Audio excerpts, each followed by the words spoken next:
5 million walk among us, Freemasons. Their lavish temples are in every major city. Their members include the power elite. For centuries, they've inspired conspiracy theories about secret governments and global control. In most countries, people who are in power, mostly they are Freemasons. Who are they? What do they do? And why? There's nothing wrong with secrets. Some claim their power goes back to the Bible. Others say they've committed notorious crimes. So much of this conspiracy theories sort of depends upon making Masons out to be sort of superhuman. Their story involves ancient legends, medieval crusades, and modern revolutions. Those conspiracy theories have been out there for a long time. Now, for the first time, we will witness their secret rites and discover the power and the purpose of the Freemasons.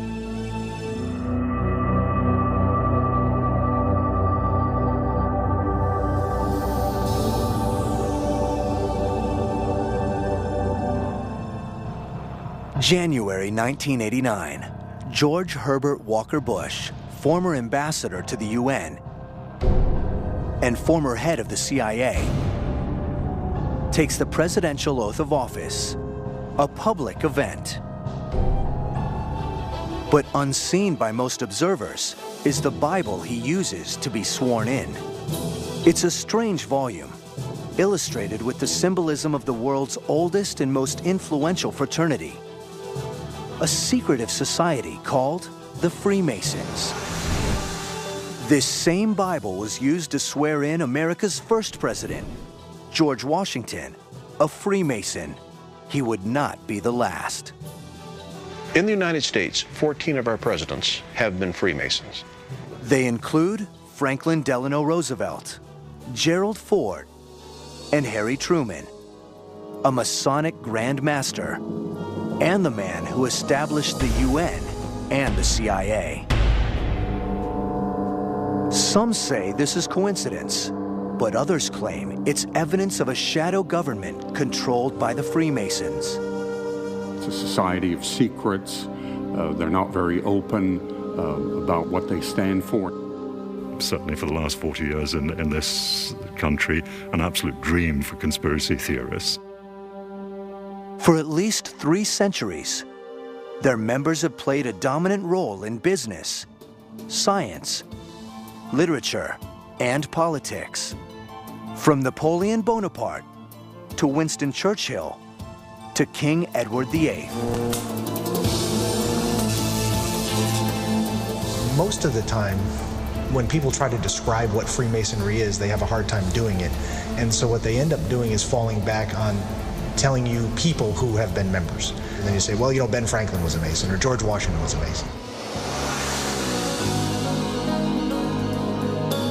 Even as Mozart composed his Masonic opera, The Magic Flute, a French physician named Guillotine invented a killing machine that symbolized the French Revolution, which some claim the Masons started. As the Wright brothers took flight, Masons named Chrysler, Olds, and Ford established the auto industry. Colt and Gatling modernized war's most terrible weapons. And Freemasons took control of the movies, led by Louis B. Mayer at MGM, Jack Warner at Warner Brothers, and Daryl Zanuck at 20th Century Fox. Masonic superstars include Clark Gable and John Wayne, Harry Houdini and Mel Blanc, the voice of Bugs Bunny, Abbott, but not Costello.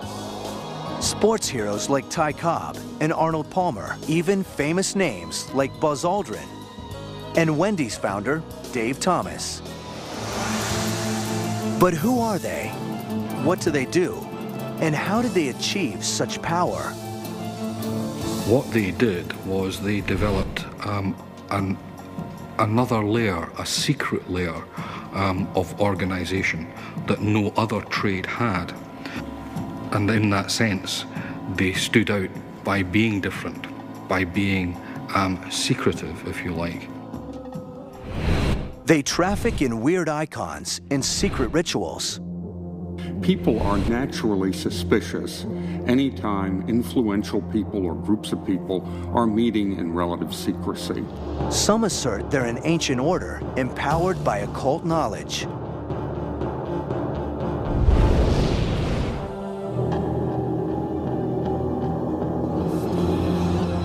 Many fear their bizarre initiations indoctrinate new members into a sinister cult. And their ritual reenactments of an ancient murder have some suggesting they are a ruthless conclave willing to kill to protect their secrets and their plans for a new world order. In almost every mysterious and controversial event, from Jack the Ripper to the assassination of John F. Kennedy, you can, if you look hard enough, find Masonic involvement. What is the secret? See, that's what they don't want to talk about. There's nothing wrong with secrets. We know who killed JFK. We know what happened at Area 51. Don't ask. Those conspiracy theories have been out there for a long time. I think part of it is the fact that we've never been out front and open about what we're doing. Today, most major cities are home to a Masonic lodge, ornate temples closed to outsiders, and open to suspicion. I think the feeling on the part of the general public is that there are secrets that we're keeping from them that are making us superior to them. Masonic legends suggest a grand saga that stretches far into the past. Freemasons have, over the years, claimed that their body goes back to Solomon's temple, or even to the beginning of the world. That these Masonic rituals, you know, in some cases were created by God. What is the truth behind these fantastic claims? What is the fact, and what is the fiction? Freemasonry was practiced by many of America's founders, but some believe they are behind many horrifying crimes. There is the 1982 hanging of an Italian banker with links to the Vatican. There is the 2004 shooting death of a Mason during an initiation rite in New York. There are even wild claims that the killing spree of Jack the Ripper was a Masonic plot. We will penetrate the marble walls of the Masonic Lodge. We'll witness rituals never before seen by outsiders.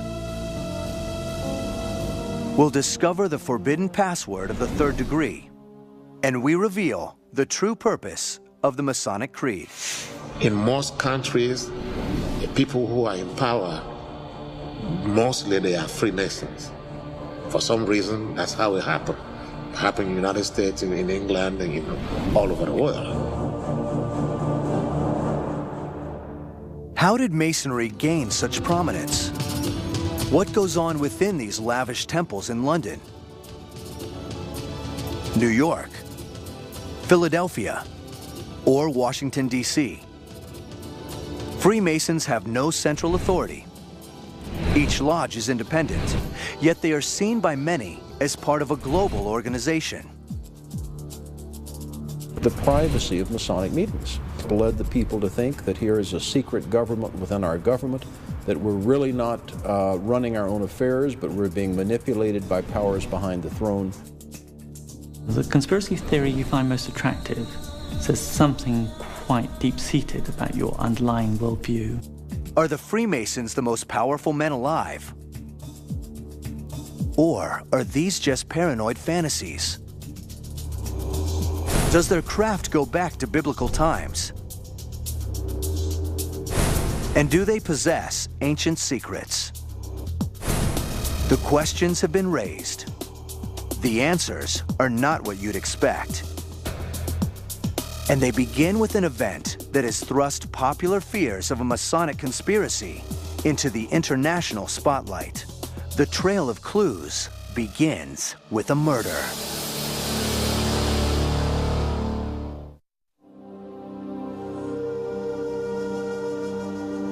London's Blackfriars Bridge, the scene of a crime that would put the Freemasons in the crosshairs of popular fears. On June 18, 1982, a body was found hanging beneath the bridge. The victim was Roberto Calvi, a 62-year-old Italian banker. On his body was a fake passport and $15,000 cash. His pockets were stuffed with bricks. It appeared to be a murder, staged to send a message. But from whom? Some believe it was the mafia. Others suggest the symbolism was Masonic. The bricks in the pockets suggested stonemasons. The bridge where the body was found is close to the Masonic Grand Lodge of London. And even its name, Blackfriar, was the nickname for a secretive group to which Roberto Calvi belonged. An outlawed organization called Propaganda Due, or P2. And P2 had been a lodge of the Freemasons. British journalist Rupert Cornwell was in Rome back then, working for the Financial Times. I am Rupert Cornwell, and I am not a Freemason. When Calvi was discovered, the reaction was just amazement. The circumstances of the death were just people could not believe it. Roberto Calvi had risen through the ranks of Italy's banking industry to become chairman of Banco Ambrosiano, one of Italy's largest private banks, with ties to the Vatican that earned Calvi the nickname God's Banker. But weeks before his death, Calvi had appeared in court about the disappearance of $1.4 billion from his bank. My name is Conrad Geringer, and I am not a Freemason. Basically, what was going on was vast amounts of money were being laundered through Banco Ambrosiano, shipped overseas to Latin America and other offshore banking points, and then disappearing. Within days of the discovery of Calvi's body, British police ruled the death a suicide, a finding many thought to be a cover-up. The circumstances, of course, were quite bizarre. Would a person commit suicide by hanging themselves when he had to walk down quite a complicated set of steps and then climb out onto the scaffolding to do this? Later inquiries showed the injuries to his neck were inconsistent with hanging and that he hadn't touched the bricks in his pockets. And at the time of death, the point on the bridge where the rope was tied could be reached by someone standing in a boat. Rupert Cornwell personally met with Calvi 2 months before his death. He looked like a man who was under extreme pressure. This was a man who was frightened, who was hunted, and who was, I think, aware that the end probably wasn't that far off. Calvi was reputedly a member of the P2 Lodge. I'm John Hamill, and I'm a Freemason. P2 was a lodge under the Grand Orient of Italy. It was taken over by a man called Licio Gelli, who suddenly began to run the proper lodge, which was regularly registered as it had to be under Italian law. But he was also behind it running a clandestine lodge. P2 was established in 1877, and it was a very traditional Italian Freemason lodge. However, in the 1960s, it was taken over by Gelli, and when Gelli infiltrated the organization, it became a Freemason lodge with an agenda. Roberto Calvi was Catholic, and the church has long denounced Freemasonry. So why would he become a member of the P2 Lodge? I suspect that Calvi was attracted to P2 because it offered him business opportunities, because it satisfied his interest in the idea of hidden power.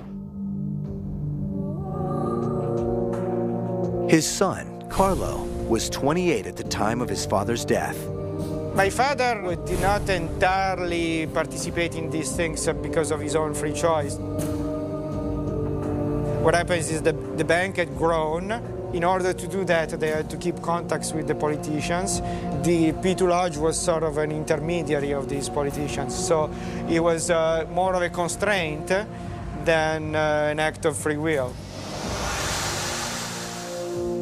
There's evidence, I think, that Banco Ambrosiano was loaning money to P2 and serving as a paymaster for some of the people connected with Gelli.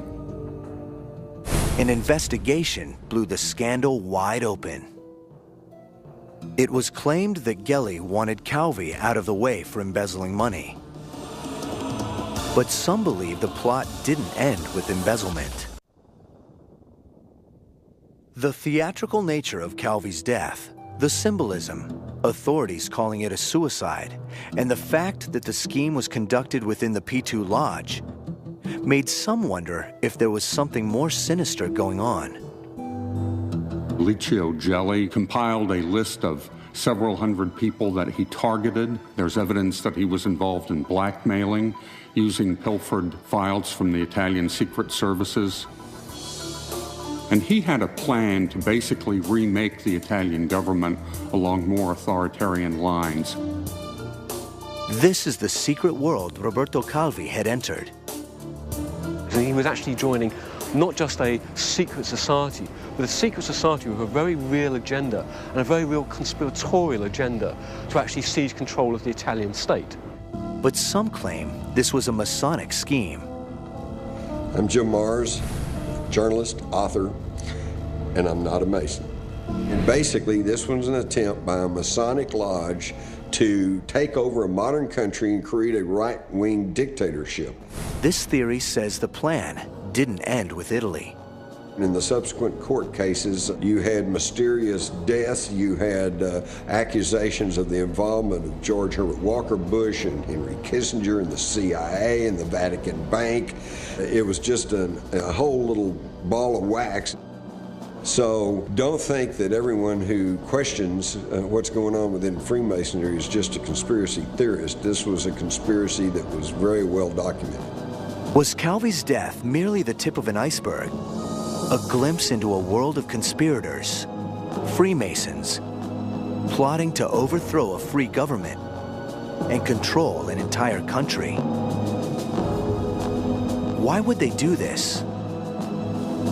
Who are they? And why do they invoke such fear and suspicion? As it turns out, charges like these have been leveled against the Freemasons for centuries. Freemasonry began with the stonemason guilds of medieval England, Scotland, and France. Their trade secrets made them valued artisans in the construction of castles and cathedrals. Secret handshakes and other signals were used to identify men as members of the craft. Skilled stoneworkers known as operative Freemasons.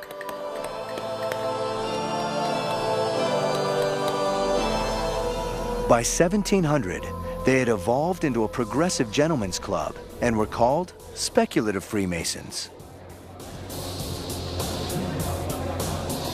Their order grew and spread from England to Europe to America. Masonic lodges established rites of initiation, and they kept their activities secret. But what are these secrets? What is their ultimate purpose?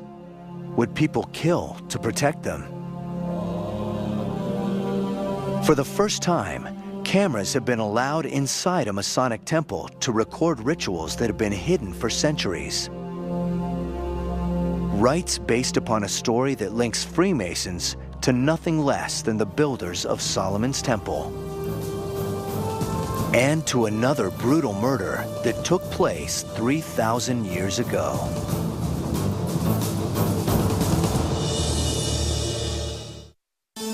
There are 5 million Freemasons in the world today. But who are they? They're known for their charity work, their elaborate temples, and their arcane symbols.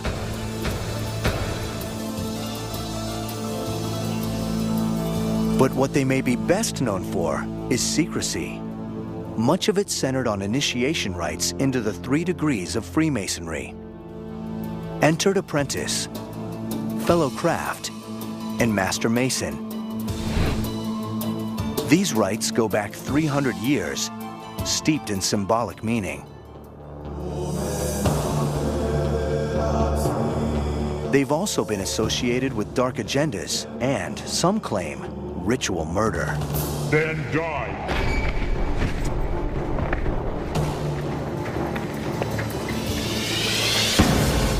A shadowy cult established to protect ancient secrets is the premise of Dan Brown's bestseller, The Da Vinci Code, which features a hidden truth guarded for centuries by a fictional cult called the Priory of Sion.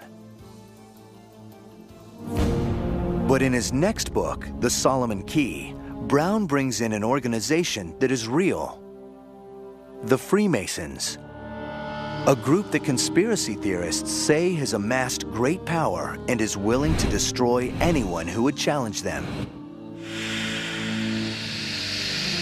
They assert that the Calvi death is one example of how far they'll go to protect their members and their schemes.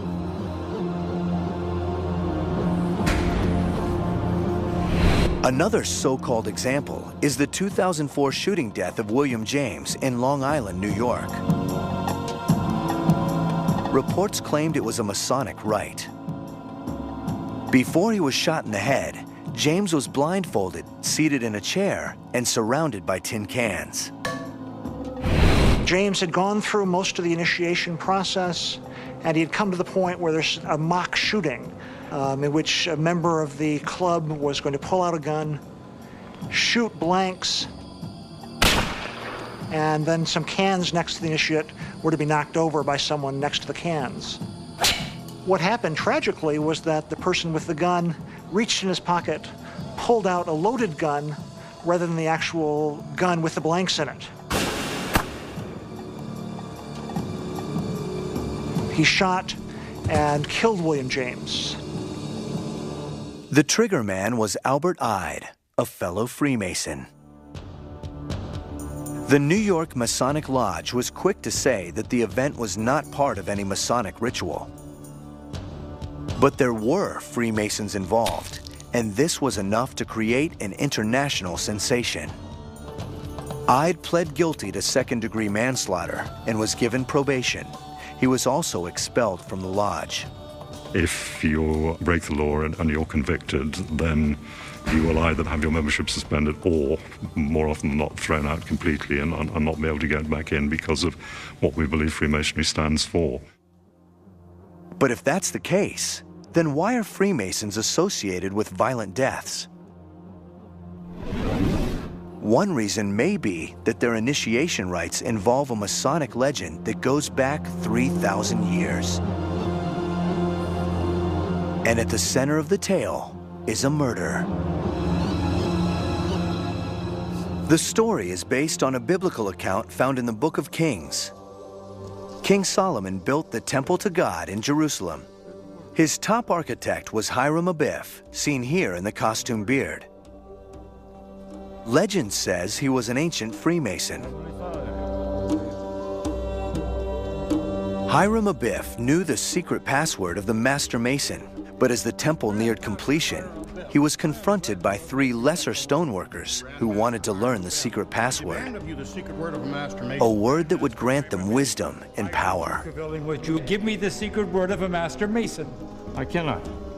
Each one threatened Hiram Abiff with death unless he gave up the secret, but Hiram refused. Plans are vain. Wait until the temple is completed, then die. For that, he was killed with the tools of the Freemasons' trade. A death toll sounds, and Hiram's body is removed from the stage. When you act out the role of Hiram Abiff, it's the most dramatic way of learning what your deepest fears are. The 3 assassins plant an acacia tree over the grave. Then they try to board a ship to flee the realm, but they have no permission to leave. Meanwhile, Solomon learns that Hiram is missing, and he orders his men to search for the architect. To the temple and see if he cannot be found. Sometime later, the killers are found and are brought to the king of Tyre. All three admit their guilt, and the king orders their execution. Later, Hiram's death is confirmed when his pendant is discovered. And when his body is found, it is carried off to a proper burial. King Solomon then establishes a new word, one that no Freemason will ever speak in public. This word is the passkey to the third degree, one of the Masons' most tightly held secrets. That secret word is only, however, a substitute for the true pronunciation and understanding of the Tetragrammaton, or Yod-He Vav-He, or YHVH. Only a substitute. And that word is Mahabon, and which I believe is a corruption of the Hebrew Mahaboneh, which can be translated, "What? Is this the builder?" And Hiram, of course, was a builder. My name is Stephen Tsoukalos, and I'm not a Mason. The ritual of the third degree is not about protecting a word. It's about being entrusted with a secret. It's an attempt to make every candidate completely reassess his life. That's why it's dramatic. I mean, it's supposed to be life-changing. But some see this ritual murder as a method of indoctrination into a sinister cult. According to Masonic ritual, if you break your oaths, you will be murdered. That is the basic of the oath. And as you go up in degrees, the punishments become more bizarre, from having your throat slit to having your chest open perpendicular. In the higher degrees, the top of your head will be taken off and your brain will be exposed to the heat of the noonday sun. Naturally, the Masons regard all this as absurd.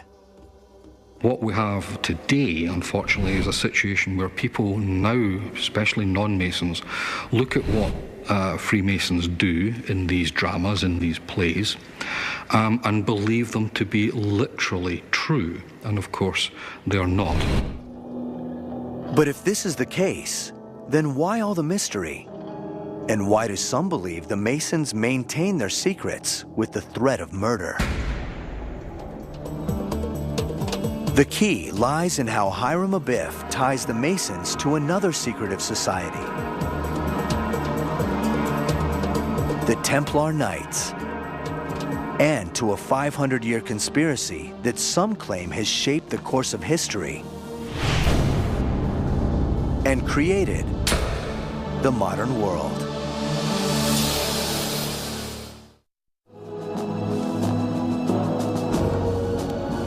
War, depression, revolutions, religious movements. On the surface, they seem to be random events, independent forces all vying for money and influence. But is there a hidden order beneath it all?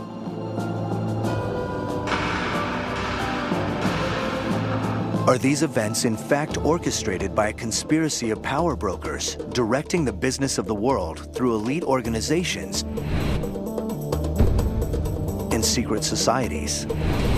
When the Bilderberg meets, you know, and they were set up by leading Masons, the Ford Foundation and the Rockefeller Foundation. Most of the key people that get invited to them are Masons. And if you do come to that realization it's just them, then you can either accept it and let them run the world, or you can say, well, no, I don't. But can any one organization be so powerful, ruthless, and invisible that it charts the course of history and controls the lives of millions?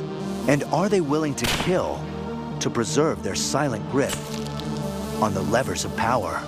Freemasonry serves a very important role in conspiracy theories. It is undoubtedly the largest single organization which is secret which people know about. It's international, it's found in every country. So it's a perfect vehicle to enable an international conspiracy to take effect. The story of Hiram Abiff suggests that the Masons go far back in history, to the designers of the Temple of Jerusalem. Some push it back even further, to the very founders of civilization. But how do these claims link the Freemasons of ancient times to the corridors of power today?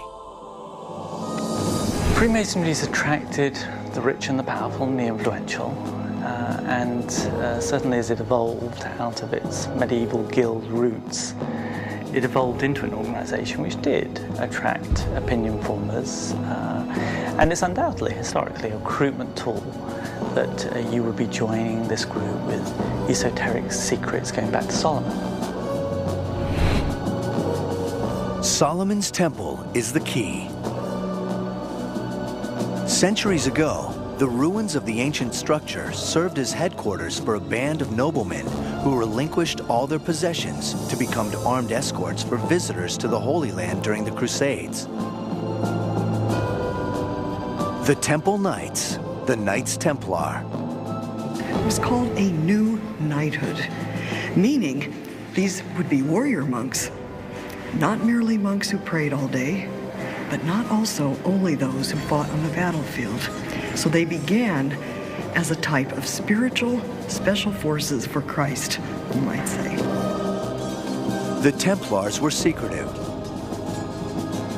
and they became rich and powerful. But how? Solomon's Temple had been the holiest of shrines. It was a storage place for the Ten Commandments. But legend says that in the depths of the stone monument was another treasure of immeasurable value. What is the treasure? Well, some authors claim it's the Holy Grail, some say it's the Ark of the Covenant, some say it's the embalmed head of Jesus Christ, some say it's the lost writings of Jesus Christ, and of course the other one that is the hottest is that it's in fact none of these physical things, but it in fact is the secret of the bloodline of Jesus Christ. But another theory says what the Templars discovered were two sculpted columns copied in Masonic temples today. The Pillars of Knowledge. What was this secret knowledge that so empowered the Templars? There's no end to the speculation. And the Knights Templars were gaining this information under the Temple of Solomon in Jerusalem, which had been collected and gathered there from the ancient mystery schools of Egypt and Greece. And these were the ancient secrets that had been passed down since the beginning of time. The Templars' mix of secrecy and wealth fueled rumors of heresy. Stomping on the cross, homosexual rites, even worshiping the head of John the Baptist or the image of Baphomet, the pagan idol. The Templars were accused of blasphemy by royals like King Philip of France, who grew jealous of the Knights' wealth and influence. The King of France decided that he was going to acquire their wealth. And so on the 13th of October, 1307, the French authorities arrested all the Knights Templar that they could find in France. Historians say the Templars were destroyed. But according to some, the Knights did not disappear. Rather, they went into hiding in the ornate shrines they built across Europe and wielded their power in secret. In one account, the Templars are said to have joined forces with knights from Malta, warriors who turned to piracy under a symbol we all know today, the skull and crossbones. It's a depiction of the Templars' burial custom of severing a dead man's legs and arranging them as a cross. This emblem provides an iconic link between the medieval Templars and today's power elite. Most infamous among them is Yale University's Skull and Bones Club.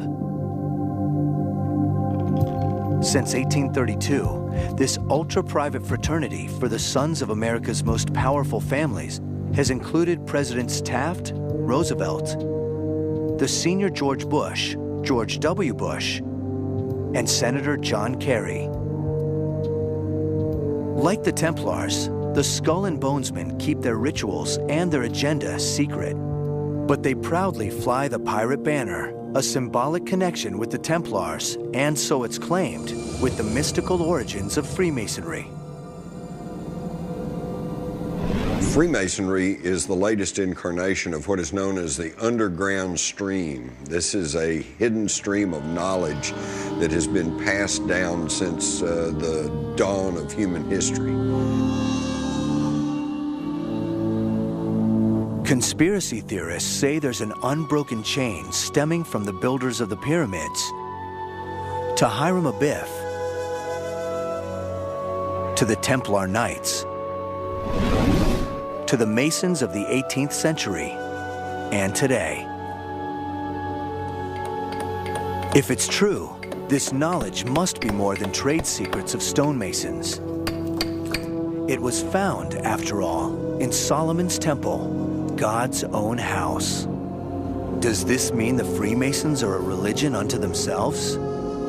Their religious trappings have inspired opponents, from those who accuse them of heresy to those who claim they are in league with Satan himself.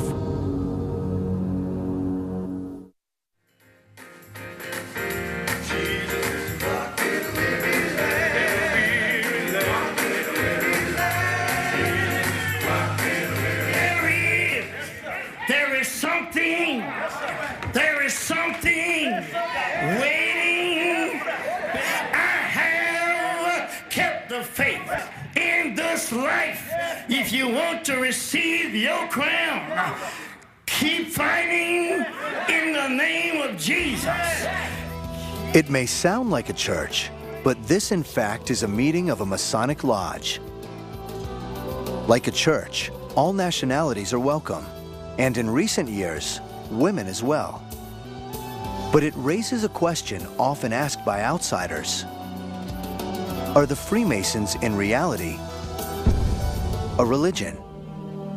The prime qualification for entry into Freemasonry and our Grand Lodge and the ones we're enamored with around the world is a belief in God, a belief in a supreme being. We don't define who that should be, what your religion should be, but we believe that Freemasons should have a religion and practice it. But Masonic lodges adopt some of the trappings of a traditional church.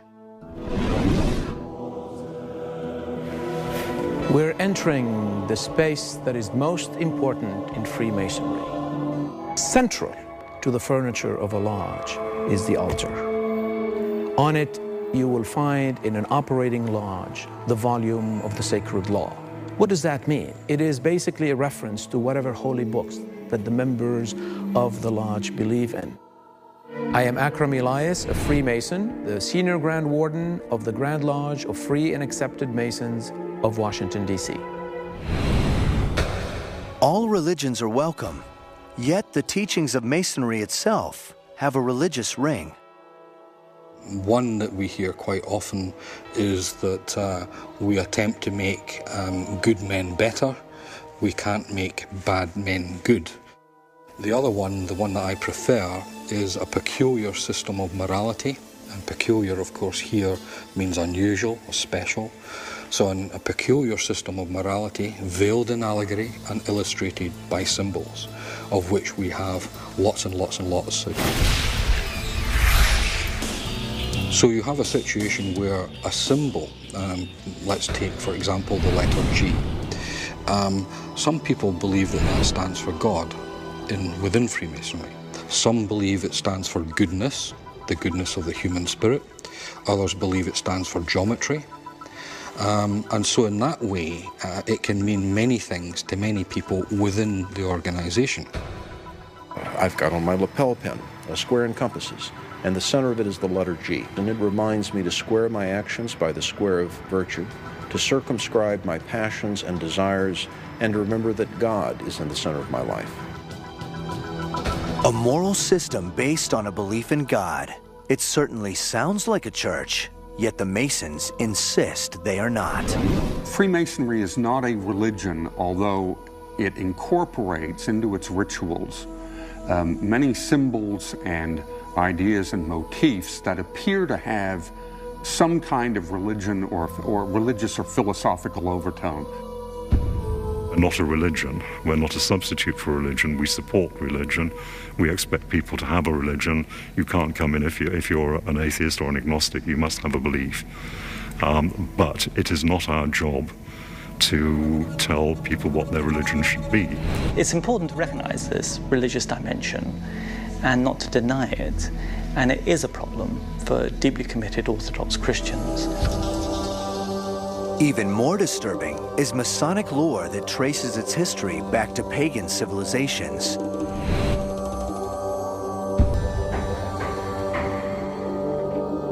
And Freemasonry seems to have inherited the practices of ancient mystery religions, which kept their rituals under wraps. The ancient mystery religions didn't let anyone in that desired. You underwent a strict test. In Freemasonry, you do as well. True Mason understands the deep meanings of the legend of Hiram Abiff, of the common gavel, of the apron, of coming to newness of life. Being, as we say, born again, yet Jesus is missing. And for many outsiders, this is a problem. Masonry is certainly a religion, and it has every aspect. It's certainly much more ornate than the most Protestant churches. It's a religion of secularism, essentially. As a Christian, I do believe in the one universal creative force. The Masons call it the great architect of the universe. It's the universal mass mind, which pretty well qualifies as God. But is this supreme architect the God of the Bible or someone else? I maintain that you cannot be an informed Mason and a Christian at the same time without being in some kind of rebellion against God. It's a conflict between Jesus, Christ, and Satan. This fanciful claim is supposedly proven by Masonic references to pagan Egypt. Connections to the alleged heresies of the Templar Knights, and their use of strange symbols, including the star or pentagram, to some a satanic icon. The Catholics and now the Protestants, the fundamentalist evangelical Protestant groups, people like Pat Robertson, are fitting the Freemasons, or at least the leadership of the Freemasons, into a conspiracy to impose a new world order. Is all the talk of harmless rituals and wholesome values just a smokescreen for something darker? Some point to moments in history where the Masons have been accused of monstrous acts. And one of them involves the most notorious mass murderer of them all. Is history made in secret? The pyramids, Solomon's Temple, the Templar Knights. Is there a link between these and other historical landmarks forged by the Freemasons? Are they more than builders? Are they the architects of an ancient conspiracy to control the world? At first glance, they appear innocuous, a social club that encourages brotherhood, community, and personal improvement. But is this a facade for something more sinister? Time and again, shocking murders have been blamed on the Masons, and some say They are warnings to those who challenge the power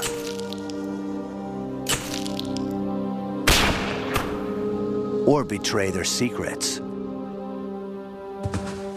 Some even link a Masonic conspiracy to the most notorious murderer of all time. I suppose one of the areas where we have and continue from time to time to be brought into conspiracy theory is the Jack the Ripper saga. In 1888, 5 women were knifed to death in the streets of London. Their throats slit, bodies mutilated, internal organs removed. And though these deaths took place in London, the assassin was never identified. For a few conspiracy theorists, the methods of Jack the Ripper point to the Masons. At 1:44 a.m. on the 30th of September 1888, the body of Catherine Eddowes was found in a corner of Mitre Square. The mutilations to her face and to her body were fairly extreme. People have since linked on to a possible Masonic connection to this. Firstly, 2 inverted V's were cut onto her cheeks. Some people have claimed if you put those 2 V's together, you would actually get an M denoting a Mason. Secondly, half her apron was removed, and obviously the link to aprons and Masons is obvious. Thirdly, the name Mitre Square, well, people are saying obviously the mitre and the square both being Masonic symbols.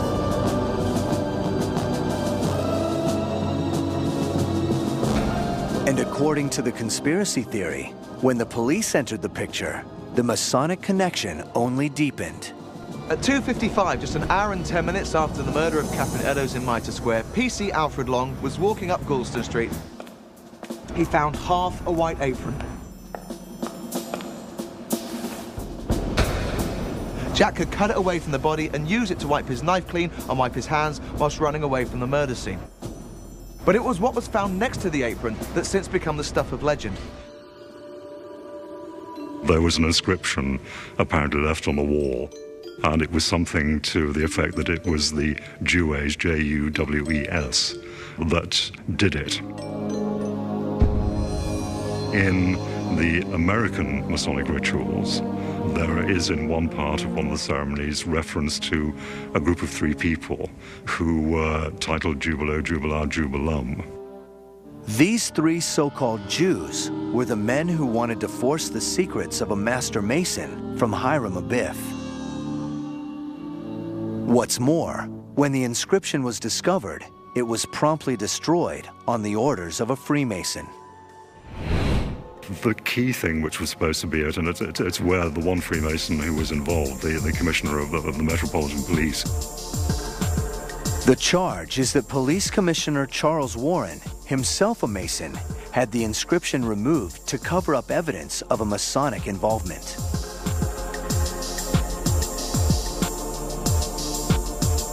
But why would a Mason go on such a killing spree?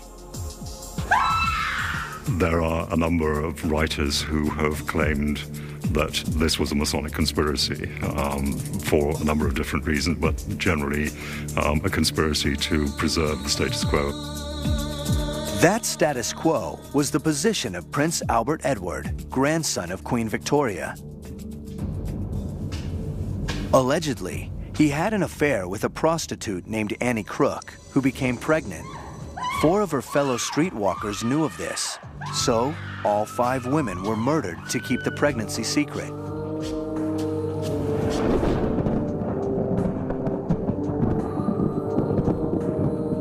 And the man who supposedly did it, Dr. William Gall, was the Queen's private physician. He was also a Freemason. Did a royalty-connected Mason surface into the public spotlight just long enough to protect a friendly prince? Is this how they operate, and why they've endured for so long? Freemason legends portray the craft as quietly existing for thousands of years.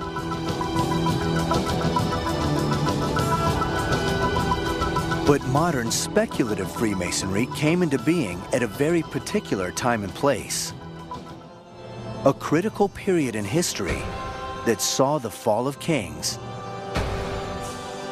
and the rise of what some fear is a new world order. How did the modern fraternity of Freemasons begin? And why do they keep secrets from the outside world? I'm Jim Mars, and I am not a Mason. Although Freemasonry is outwardly a very benign and philanthropic organization, there are dark sides to it. My name is Stephen Tsoukalis, and I'm not a Mason. If it were a secret society, many of us would not know about it. It's not a secret society in that sense, but it is a society with secrets. The modern Masonic movement is usually recognized as having started in 18th century England. The Grand Lodge of England was founded in 1717 in London. Near St. Paul's Cathedral, a group of gentlemen convene at a pub called the Goose and Gridiron and formally pledge their allegiance to a club they call the Freemasons. While the original operative Freemasons were the stonecutters of the Middle Ages, this new Masonic order is made up of merchants and aristocrats who indulge in secret passwords and costume dramas. They call themselves speculative Masons, who discuss progressive ideas and speculate on the meaning of life. What happens in 1717 is still relatively mysterious. We've only got one broadly contemporary account of the foundation of the Grand Lodge. There are no reports in contemporary newspapers. Freemasons have a long tradition of secrecy. Some of the original secrets of the Freemasons were the operative secrets. They knew how to cut stone so it would be as strong as possible if they put it across a lintel. They knew how to make arches. Very importantly, they knew how to make squares. Getting the best jobs meant proving you were a member of the craft. The stonemason who is travelling from one building site to another, how is he going to identify himself to someone else that he is a stonemason? Well, he's got handshake, and this only shows that they are stonemasons. The operative tradition of keeping trade secrets carried over to the speculative Masons, who established handshakes, passwords, and rituals to create a sense of membership in their club. Just a few years after the meeting at the Goose and Gridiron, the Freemasons had hundreds of members, several branches called lodges, and a written constitution filled with fantastic symbols, signals, tools, and hand clasps. Even their own alphabet. They eventually devise a hierarchy of novice Masons, Master Masons, and Grand Masters. 3 levels called degrees, each one reached through a secret initiation and rewarded with a password that members swear never to reveal under penalty of death. New members are never asked to join. They must do the asking, and they are approved by secret ballot. A white ball for a yes vote, a single dark stone means exclusion. It's the origin of the term blackball. Tools of the builder's trade become symbols of the order. Speculative Freemasonry was formally established in 1717. But some claim the craft goes back well before that meeting at the Goose and Gridiron.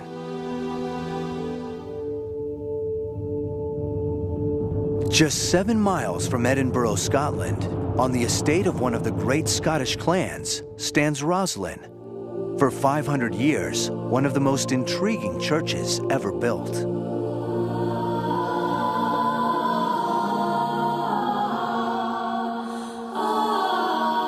Rosslyn is so full of strange symbols, observers have found links between this church and everything from the Masons to Solomon to the Templar Knights, whom legend says fled to Scotland once they were disbanded.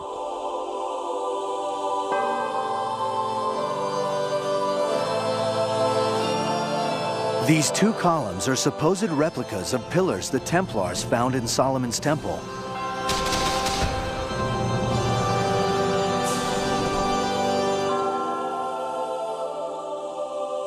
Some claim the symbolism of Rosalind links all these stories and even points the way to the Holy Grail.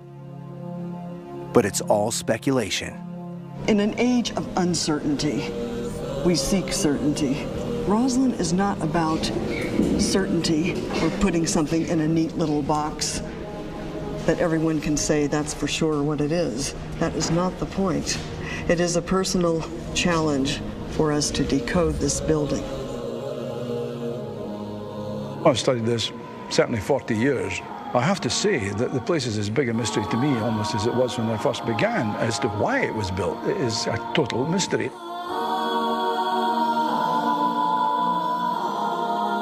William Sinclair was the Masonic Grand Master of Scotland, and a favorite theory says he was a descendant of the Templar Knights.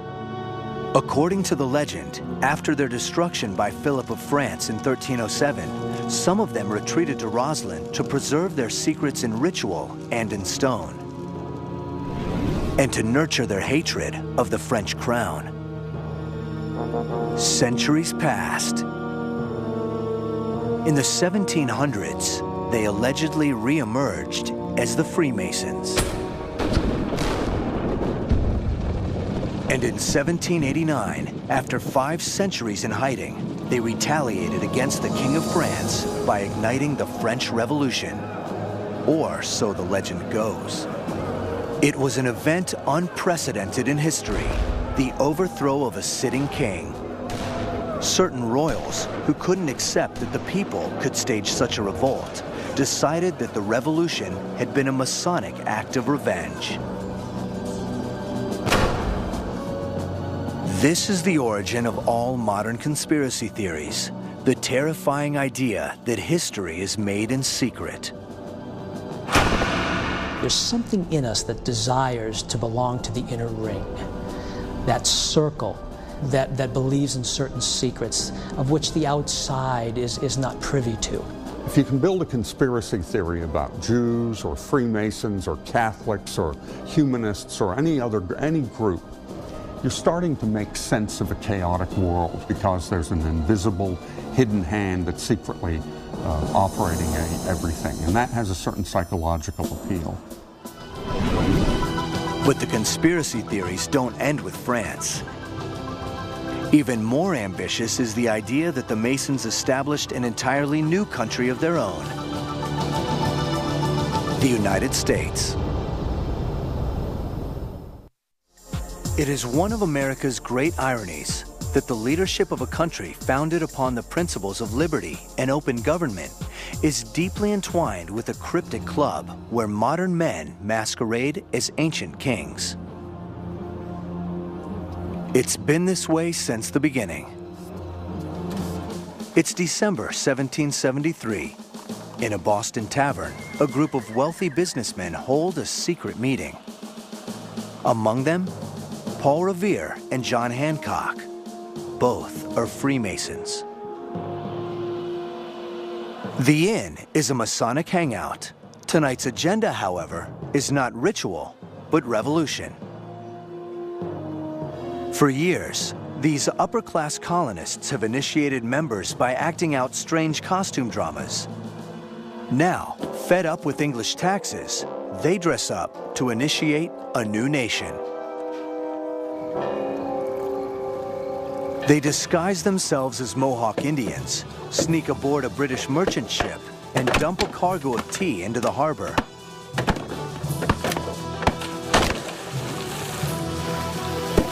This act of sabotage becomes known as the Boston Tea Party. Citizens are burned up about unfair taxes. They're going to take the tea and throw it in the harbor, and of course it's widely held to be a Masonic event. 2.5 years later, John Hancock and his brother Masons formally declare America's separation from Great Britain. At least 9 and perhaps as many as 50 Masons sign their names to the Declaration of Independence. Without the Masons, there may never have been an independent America. Yeah, I think you could safely say that modern society would have been very different in its culture, in its aesthetics, in its outlook, if we hadn't have had Freemasonry developing in the way it did in the 18th century. But conspiracy theory holds that this government is not just dominated by Masons, but is controlled by them in secret. They even model their capital city on the cryptic geometry of the Masonic craft. Masonic icons appear throughout the bricks and marble facades of Washington. Even the laying of the cornerstone of the U.S. Capitol was overseen by George Washington, dressed in full Masonic regalia. The gavel in American courtrooms comes from Masonic tradition. And the Washington street grid just north of the White House traces out a star which appears in Masonic symbolism, but which some insist is a satanic pentagram. There is also the shocking symbolism on the reverse of the U.S. dollar bill. America's founding fathers appointed a committee to design an emblem for the infant nation. Ben Franklin, the only Freemason on the panel, suggested a pelican feeding her young. But the idea was shot down in favor of an eagle with 13 arrows in its grasp. And then there is the all-seeing eye atop a pyramid, apparently referring to Egypt,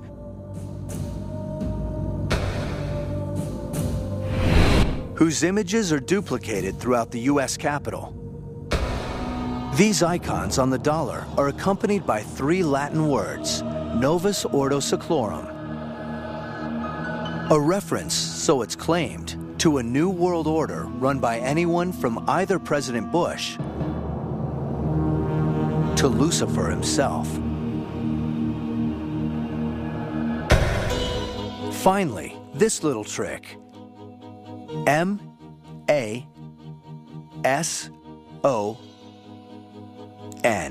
Letters that form both the square and compass of Masonry and the Star of David. More proof, some contend, of Masonic control of our economy and our government. These fears go back to the dawn of the Republic, and they become a political force after an event that takes place exactly 50 years after the signing of the Declaration. In 1826, Masonry finds itself implicated in a murder. William Morgan of New York is a Mason who boasts that he's about to publish a book revealing the Brotherhood's deepest secrets.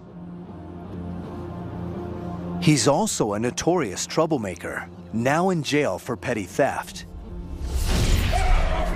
After his arrest, 3 strangers pay his bail, but they cart him away, and he's never seen again. His abductors were Masons. He was forced into a carriage and driven off, shouting, "Murder, murder." We don't know what happened after that. His body was never found. 6 men were tried, though none for murder, and their light sentences drew outrage when people found out that the prosecutor and many jurors were Masons. But whatever happened to Morgan, the following cover-up led the people to think that here is a secret government within our government. And so from this unauthorized event, a wave of anti-Masonry swept the country. As the hysteria multiplied, New York's 227 Masonic lodges dwindled to 41. There was a suspicion of the Masons' secret rituals and the politicians who took part in them. And you had newspapers established that were anti-Masonic newspapers. And their purpose was to expose the evil tentacles that Freemasonry had spread out into society. An anti-Masonic political party is founded, and a charismatic leader named William Wirt, a former U.S. Attorney General, makes a dark horse run for the White House against Freemason Andrew Jackson. Wirt campaigns as an anti-Mason, but he finishes a distant third to Jackson and another Freemason, Henry Clay. Wirt dies in 1834, and the anti-Masonic frenzy subsides. American Masonry recovers from the Morgan episode. Throughout the 19th and early 20th centuries, it expands, reaching a peak after the Second World War. It also flourishes in Britain and Western Europe. But the eerie rituals and symbols continue to make Masonry a target for dictators and demagogues, popes and prelates, men jealous of their power and suspicious of their secrets. In America, Freemasonry no longer excites much interest. But some still insist that there is a network of godless conspirators bound to a death pledge who infiltrate the institutions that run the world. They're basically running a racket, right? They're racketeers, essentially. They're cutting corners. They're favoring each other. They basically think they made the country, it's theirs, and they're above government. They've basically appointed themselves, and people have to decide for themselves if they want that to continue.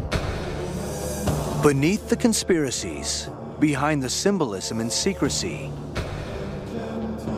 we reveal at last the truth of the Freemasons.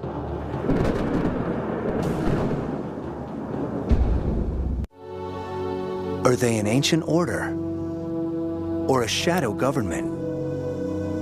A harmless social club or a satanic cult? What is the reality behind the Masonic conspiracy theories? It turns out there is less here than meets the all-seeing eye. If it were a secret society, many of us would not know about it. I mean, good heavens, we're in the Yellow Pages. We put bumper stickers on our car. Despite legends that suggest an ancient past, the Freemasons are a modern phenomenon. What began as stonecutter guilds in the Middle Ages evolved into progressive social clubs by the 18th century, and they employed the tools of the construction trade as metaphors for building a better society based on equality and moral conduct. Their knowledge of geometry and engineering makes them leading thinkers at a time of free thought and political change.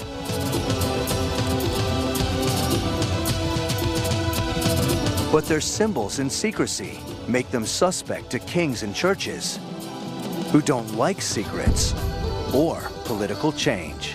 Maybe they see this as part of a conspiracy and they're going to look for villains. And Freemasons make great villains.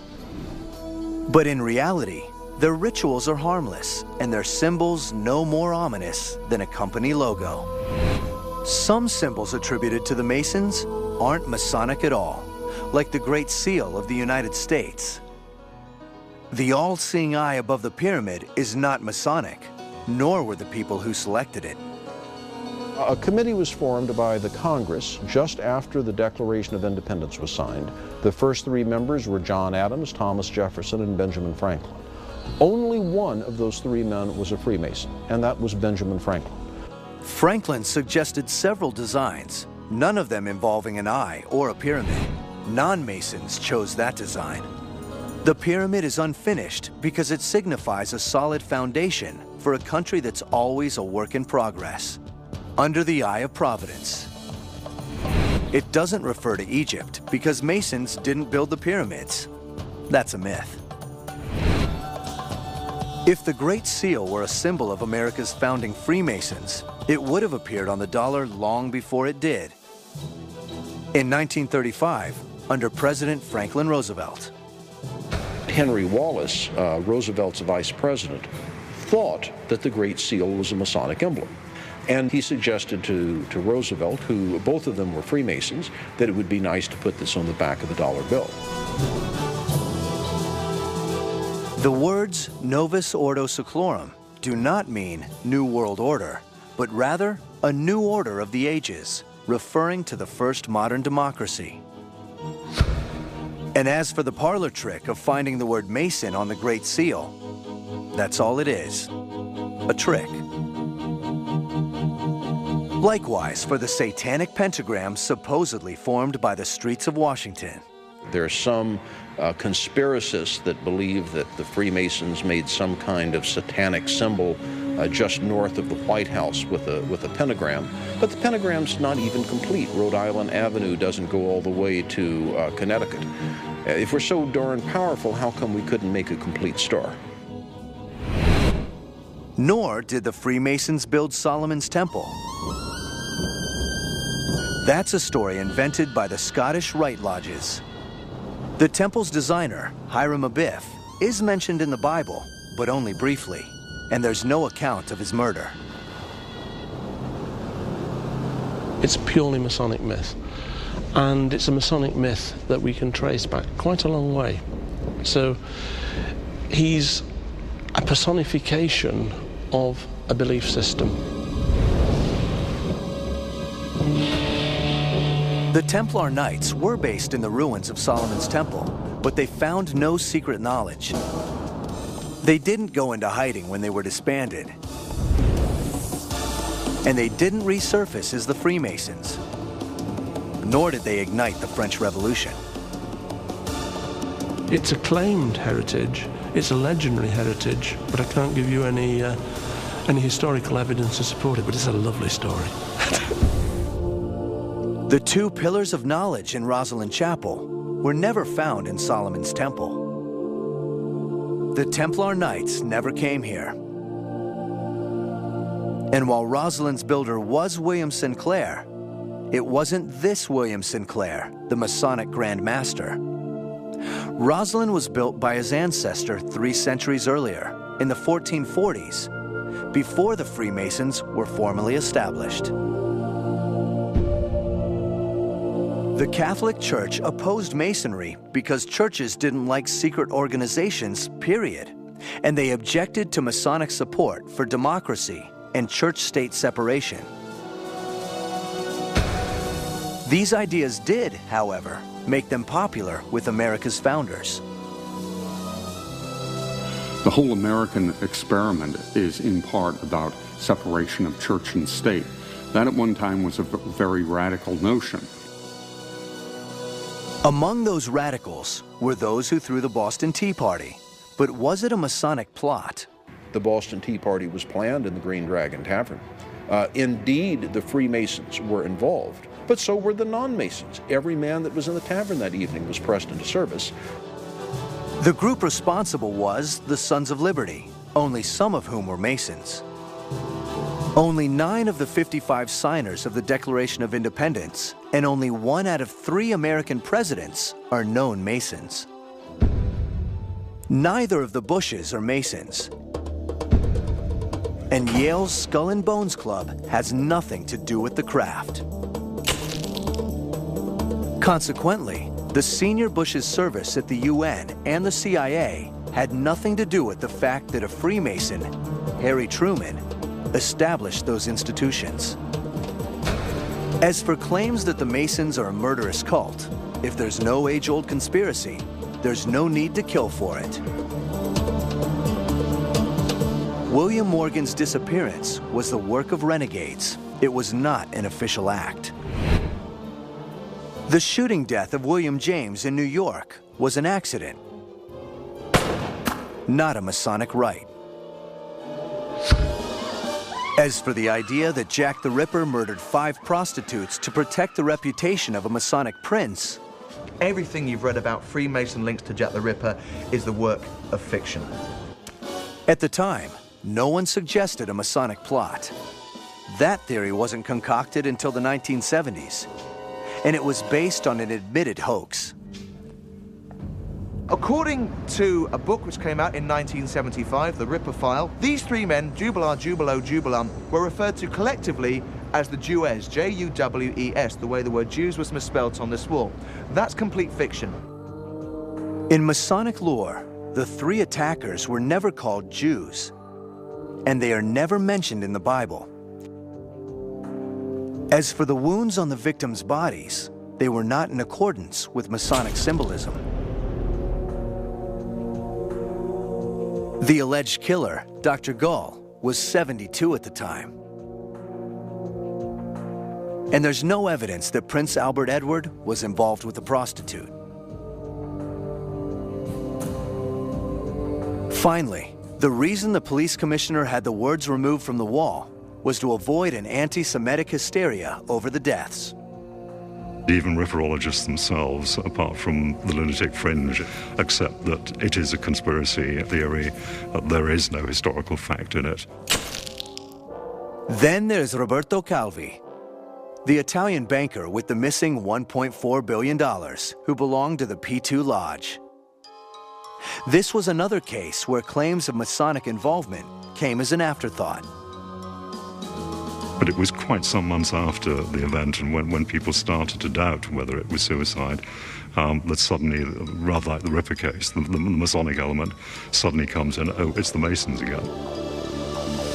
The reality is that the P2 Lodge had been hijacked by criminals as a front for doing business in powerful circles. It was a wonderful gift to the conspiracy theorists. Freemasonry as a movement didn't benefit at all from any of the financial improprieties, and Freemasonry really wasn't involved. The fact that Calvi's hanging took place near London's Grand Lodge means nothing. And the bricks found in Calvi's pockets are not emblematic of Freemasons, who are stonecutters, not bricklayers.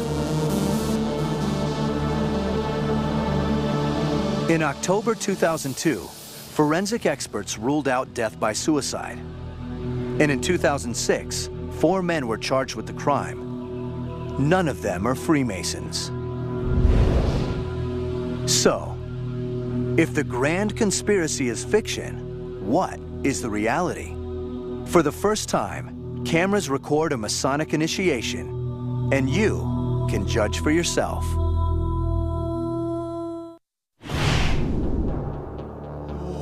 For hundreds of years, the Masons have been wrongly accused of manipulating global institutions with occult powers and clandestine plots.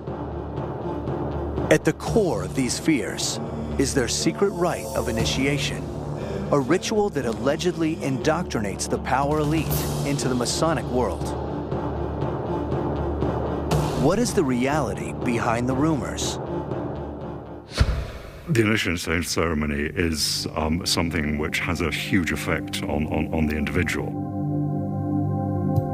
Now, cameras have been allowed in to record the entirety of a ceremony that has generated centuries of fear and paranoia.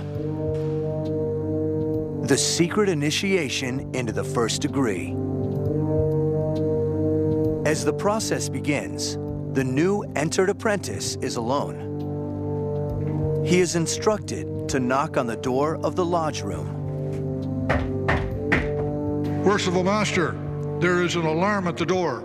Attend to the alarm.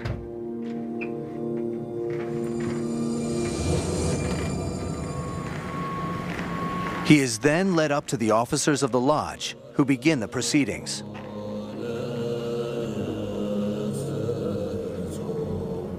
My brother, you have this evening been obligated by the very solemn and weighty ties of a Master Mason. Having voluntarily assumed these obligations, you have been taught to wear your apron as a Master Mason and are so wearing it among us at the moment. You have a way to travel that is extremely perilous. You will be beset by dangers of many kinds, and may perhaps meet with death, as did once befall an eminent brother of this degree. You will therefore suffer yourself again to be hoodwinked. Repair to the sacred altar of Freemasonry, and there kneel and pray. The initiate is then guided to the altar. There are 3 lesser lights around the altar. When the candidate is being initiated, it is dark. And when he sees the light, those 3 lesser lights help him see what is here. The volume of the sacred law and the universal symbol of Freemasonry, the square and the compasses. In the first degree, the candidate is blindfolded, symbolizing he is in darkness and in need of further light. The initiate then prays to the God of his choosing. Amen. He's then stood up and is guided through a reenactment of the legend of Hiram Abiff, a must for every new entered apprentice. You now represent another, no less than our Grand Master Hiram Abiff, the Grand Architect who was the builder of King Solomon's Temple. The stonemasons of Scotland had two ceremonies. The entered apprentice degree equated to birth, so you're a new member. You're born, if you like, as a Freemason. The Fellow of Craft degree, or the second degree, is entirely focused on education, being a good citizen, and so it equates to life. But the Scottish Rite saw the need for something more. So what's the third and last part of human beings' existence that is missing here? Well, it's obviously death. Grand Master Hiram Abiff, I am glad to have met you thus alone. This is an opportunity I've long sought. Behold, the temple is near completed, and I demand the secret word of a Master Mason. Wait until the temple is completed, and you shall receive the secret word of a Master Mason. If not, you cannot. Cannot. Speak not to me of time nor place. Give me the secret word of a Master Mason. I cannot. Then die. Like Hiram Abiff, the entered apprentice is confronted by the three lesser stonecutters, Jubala, Jubilo, and Jubilum, each of whom attacks him. You now have a complete cycle, if you like. Birth, life, and death. Grand Master Hiram Abiff, for the last time I demand of you the secret word of a Master Mason, or I will take your life. My life you may have, but my integrity never. Then die. This ritual, based on the completely invented story of Hiram Abiff, is not a death threat, as some have claimed. And Hiram Abiff represents the ego, and the ego has to be slain before the spirit can rise free. Grand Master Hiram Abiff, I heard you cavilling with Jubala and Jubilo, and from them you have escaped, but from me never. My name is Jubilum. That which I propose is that which I perform. I hold in my hand an instrument of death. If you refuse me now, you do so at your peril. I say, give me the secret word of a Master Mason. I will not. Give me the secret word of a Master Mason. I cannot. Grand Master Hiram Abiff, I demand of you for the last time the secret word of the Master Mason. Craftsman, wait until the temple is completed, and I will do my best to serve you. Then die. And with that, the initiate is carried out to take his place among his brother Masons. That's it. No sacrilege, no sacrifices, no Satan. Just fake beards, candles, the symbols of the stonecutters' trade, and some amateur acting.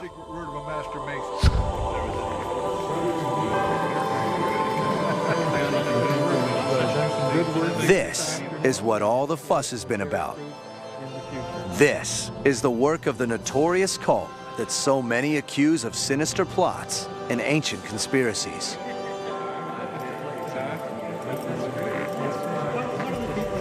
Masonic ritual is meant, I think, it uses ritual as an instructional technique, and it tries to stimulate the candidate into thinking about certain ideas.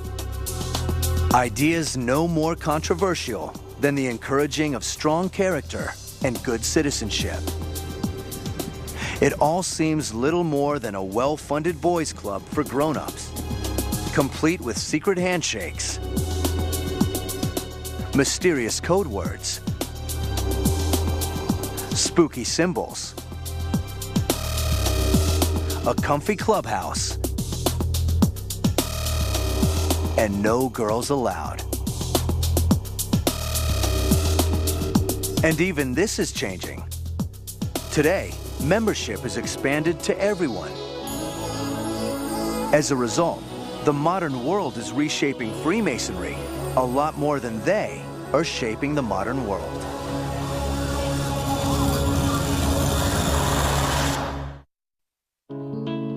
For hundreds of years, outsiders have believed that the Freemasons are the architects of anything from a political conspiracy to a religion. Ironic considering the reality. The two things we can't discuss at Masonic meetings are the two things which divide everybody, which is, of course, politics and religion. I think the biggest secret about Freemasonry is that there are actually no secrets. Our opportunity to record these rites is part of a new effort by the Freemasons to reach out into the community to explain themselves, while still maintaining a sense of privacy. It's a way of asking that we not only question those who keep the Masonic secrets, but also the credibility of those who claim to expose them. One of these secrets is the fact that the Earth was colonized by extraterrestrials and that they tweaked with primitive Earth primates' DNA and created their worker race, which is Homo sapiens. Freemasonry is the system of control set up by Satan to oppose the church. The Freemasons have paid a high price for their privacy. People are always going to believe what they want to believe, and unfortunately, conspiracy theories have a great immunity from truth. And the Freemasons make a convenient whipping boy. It's all rather strange when you consider what the Freemasons themselves aspire toward. Masonry has changed my life in different ways. I think I have become much aware of all the things that surround my life, especially my family, my friends. Changes that are brought about in you as a human being through the process of initiation, those can't be undone. Hi, I'm James Cooper, and I'm a Freemason. I am a Prince Hall Freemason. I am a Freemason. I'm a Freemason. And I am a Freemason. Hello, I'm Janet Wintermute, and I'm a Freemason. In the end, the Freemasons are just normal folks who seek a sense of community and camaraderie that transcends religion, race, and economics. Truth, for me, is something which is universal. And I believe that through my involvement with Masonry, I have discovered the meaning of that truth. For the millions of Freemasons across the globe, the purpose of the world's oldest and most successful fraternity is not to remake the world, but to better themselves. It makes you grow in responsibility and your faith in your fellow man and helping one another. You take a good man and make him better, and that's what it's all about.